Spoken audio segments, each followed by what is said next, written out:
guys, Stevewolbach, your friendly public adjuster. What I wanted to talk to you today about is winterizing your home to prevent winter claims. What are some of the typical winter claims that we can get? One of them would be when you have a collection of leaves in your gutter and it fills up, does not allow the water to run to go down the downspout. If you don't clean that out, you get more and more debris in there, and you're going to have a situation where you're going to have the water that will come up, and once things start to freeze, and if we get any snow, you have the great potential of getting something that is called ice damming. I don't know if you've ever heard that term or not, but it is a real term.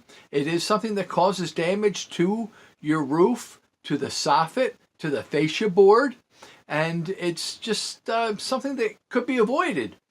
So make sure that you get these leaves cleaned up out of that gutter. Make sure that the water is able to run down the downspout and away from the foundation. Another situation that we get is people keeping their hoses hooked up with the water running to the outside spigot.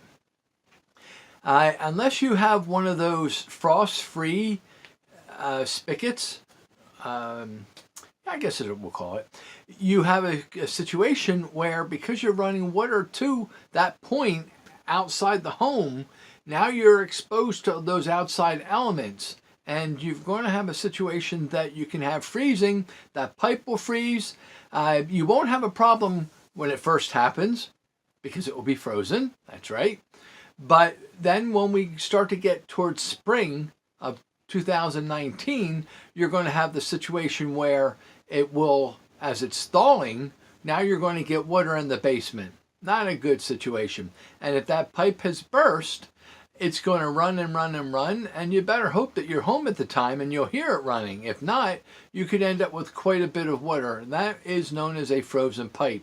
Let me just mention one other thing about that specific issue. A frozen pipe, and there's only a very, very, very few situations where the insurance company actually will pay to repair the pipe because it has frozen. Normally, insurance will work is that whatever has caused the damage to your property, that you have to foot the bill to replace, to repair. But then the ensuing damage from that, which would be from normally water, is one of your main issues that comes up. I mean that's the majority of what happens. That would be covered. But the original loss, what caused everything, would not be. Except in a situation like this when we're talking about frozen pipes. That actually is covered as well. So there's two main issues that you can do to help winterize your home to prevent damage in the future through the winter months. Guys, I hope that made some sense. I hope you appreciate that. This is Stevewolbach, your friendly public adjuster.